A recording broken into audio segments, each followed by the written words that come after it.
Alors, aujourd'hui, on s'est penché sur un jeu qui, sur le papier, avait vraiment tout pour plaire. Les caprices du roi. Oui, l'idée de départ est géniale.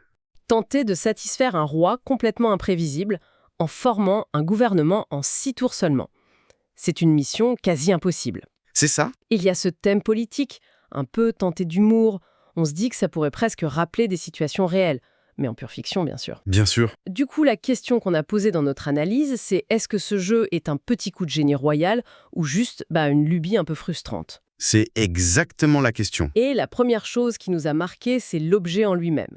La boîte est super compacte, pratique, et les illustrations sont top.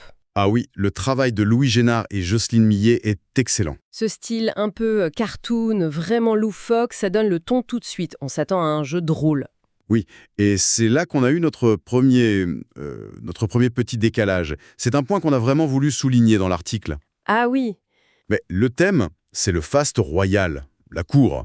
Et quand tu ouvres la boîte, le matériel, franchement, il ne suit pas. d'accord. Les cartes sont un peu légères, il n'y a aucun rangement spécifique, rien. On a un peu ce sentiment de service minimum. Et ça casse l'ambiance. Pour nous, oui, un peu. Ça ne parvient pas vraiment à créer cette atmosphère de cour, on a du mal à s'y croire. D'accord. Parlons un peu de la mécanique. Sur le papier, c'est un jeu de draft et de gestion de main. Assez classique, oui. Le but, c'est de constituer la meilleure main de 7 cartes sujets en 6 tours qui sont très très rapides. C'est là qu'intervient l'élément central du jeu, le truc qui définit toute l'expérience. Les fameux caprices du roi. Exactement.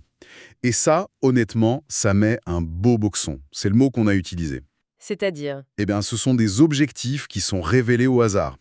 Et le gros problème, c'est qu'ils sont souvent complètement contradictoires entre eux. Ah oui, d'accord. Donc toute stratégie est un peu vaine. C'est ça. On a l'impression de construire quelque chose qui peut s'effondrer à tout moment.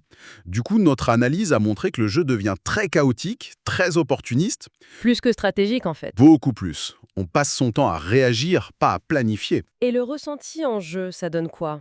J'imagine que les parties sont rapides du coup. Très rapide, presque trop. C'est un bon point si on veut prendre sa revanche tout de suite, ça c'est clair. Mais le côté négatif. C'est qu'un mauvais départ est quasiment impossible à rattraper. Il n'y a pas le temps de se refaire.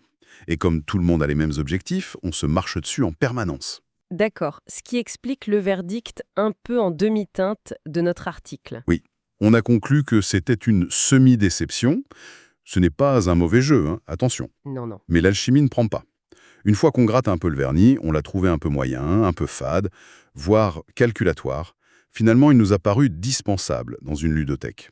On lui a mis 3 étoiles sur 5. Bon, si on résume pour conclure.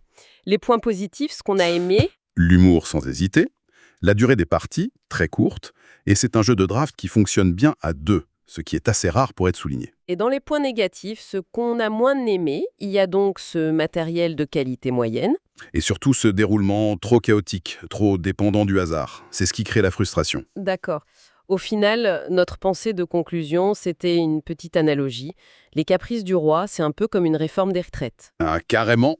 Oui, ça part d'une bonne intention, ça promet beaucoup de choses, mais à la fin, tout le monde repart un peu frustré. Sympathique, mais sans plus, donc. Voilà, c'est exactement ça.